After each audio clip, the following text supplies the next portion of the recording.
I am the tofu golem. Please enjoy the video. You begin by preparing the exact number and proof that you control the line. Carriers require authorization. Once done, call your carrier's support and explicitly request a one-number unreachable service or selective barring for incoming calls only. Explain you want only that single caller to hear, not reachable, not to block all calls.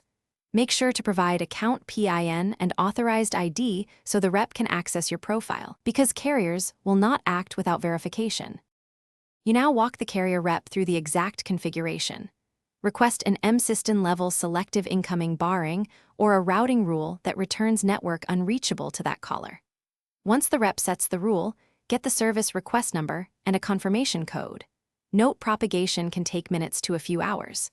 Make sure to confirm that voicemail, data, and other contacts remain unaffected, and that only the specified caller receives the network not reachable announcement. You finish by testing from the targeted number and documenting what the caller hears.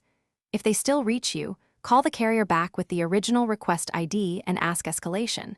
Sometimes routing caches delay changes. If the rule affected other numbers, insist on an immediate rollback and a manual configuration review.